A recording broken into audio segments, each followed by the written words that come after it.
ஐயா ரசரசா, உனக்கு பிடிக்குமேனு தான் நாட்டுக்கோழி குழம்பு வச்சிருக்கேன்.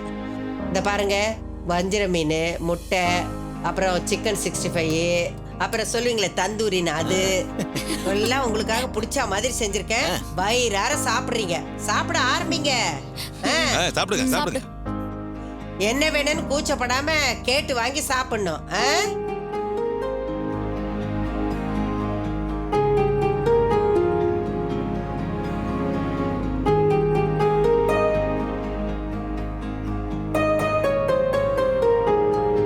கடைக்குட்டி, என்ன வேணும்னு கேட்டு வாங்கி சாப்பிடு.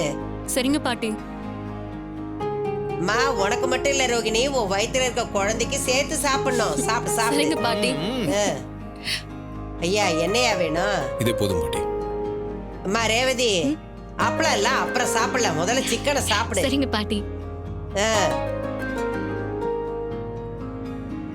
பாட்டி, என்ன டெஸ்ட் என்ன டெஸ்ட்? ஏன் பாட்டி இத்தனை ஐட்டம் பண்ணிருக்கீங்களே? கிச்சன்ல ஏதாவது ரோபோ கோபா வச்சிருக்கீங்களா? ரோபோவா? அப்படின்னா என்ன ஐட்டம் ஐயா அது? அது ஒண்ணும் இல்லம்மா, நீங்க ஃபாஸ்டா சமையல் பண்றீங்கல்ல, அததான் அப்படி கேக்குறாரு அவரு. இது என்னையா வேகம்? உன் தாத்தா நாட்டாம பண்ண காலத்திலயும் சரி, இந்த ஊருக்கே பஞ்சம் வந்த காலத்திலயும் சரி, நான் ஒத்த மனுஷியா இந்த ஊருக்கே சமைச்சு போட்டிருக்கேன். இந்த ஊர்ல சாப்பிடாத ஆளே கிடையாது, உன் அத்தை சாமுண்டீஸ்வரிய தவிர.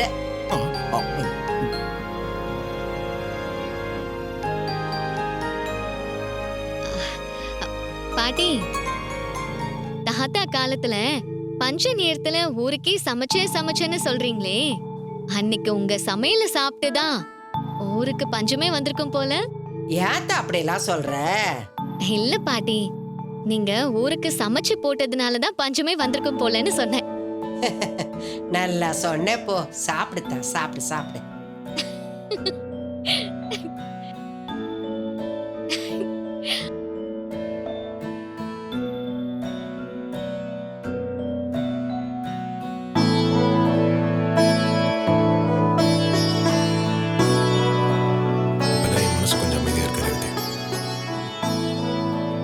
நேற்று வரைக்கும் நீ பயந்துட்டே இருந்த, அதனால உனக்கு உடம்பு முடியாம போயிடுச்சு. இதெல்லாம் நினைச்சு எனக்கு கஷ்டமா இருந்துச்சு. ஆனா நீ போய் சிரிச்சு பேசுறத பார்க்க